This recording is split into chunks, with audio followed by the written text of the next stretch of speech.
Kigina kia Hustler Fund ni mwe ya tafarira cia mwanya muno thirikari-ini ya Kenya kwanza kuona kĩarongoreirio kũnyitĩrĩra Kenya gĩkĩro gĩa thĩ kwamũkĩra ngombo na njĩra hũthũ. Ũndũ ũmwe na ya raithi no ĩndĩ kwaga kwa ũigĩrĩrĩku harĩ ũramati wa kĩgĩna gĩkĩ gũkoretwo kũrĩ mũhĩnga mũnene harĩ ũkinyanĩria wa kĩoneki gĩkĩ kũrĩ Akenya. Nĩ ũrĩrĩ kũhithũkĩte atĩ makĩria ma ciringi bilioni 12 cia kĩgĩna gĩkĩ itiũĩkaine kũrĩa ithiĩte thutha wa kũrekererio nĩ ministry ya kĩgĩna nĩguo kũgacĩrithia ũheani wa ngombo ici kũrĩ Akenya. And Kenyans are paid. And this fund has also touched almost 28 million Kenyans abroad. So it's an impactful fund. If the CEO has confirmed they have already received 14B from Treasury, from Exchequer, and only 1.4 is reforfeit, you can mathematically say over 12 billion is already lost. But the money is borrowed, it is in people's hands, and some of these are your constituencies.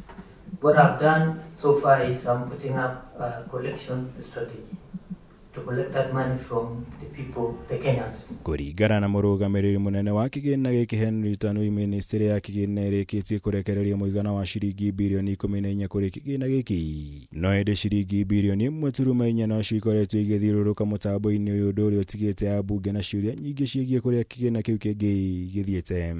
There are no people who were given that money. That money was given to fictitious accounts, and there is nobody behind it. That money was preferred ilienda tu mali ilienda. Ona thengia wa Tanui yahinyĩrĩirie gũtirĩ kĩgĩna kĩa mũingĩ rungu rwa Hustler Fund kĩũrĩte. No ĩndĩ athing'ĩrĩrio nĩ kamĩtĩ ĩno gũtemania rekondi cia kuonania ũndũ ũyũ no aremwo. Gũkũ kamĩtĩ ĩno ĩkinyanĩirie kũmũhamũrithia na kũmwatha agacokana rekondi icio ciothe hĩndĩ ya gĩikaro kĩu kĩngĩ gĩũkĩte. I want to assure members that no money has been lost. The money was borrowed by Kenyans. Some Kenyans have not paid. They have the money. We have won the records. Strictly 7 days. You provide all the documents you have asked for. You answer all the queries. Whether satisfactory or not, it's upon the committee and the Auditor General to decide whether your queries have been answered. Maya nĩ ũrĩrĩ minister wa kĩgĩna John Mbadi athingatĩte bunge ya bũrũri kũhĩtũkia watho wa gũtua mahĩtia mũtugo wa makambuni na honge cia thirikari kũrengaga mĩcara ya aruti ao wĩra na igacoka kwaga gũtũma mbeca icio kũrĩ honge iria ciagĩrĩire ta SHA, NSSF na kana ngombo cia mabengi. We have put in our report to criminalize non-remittance, and it is before the Senate.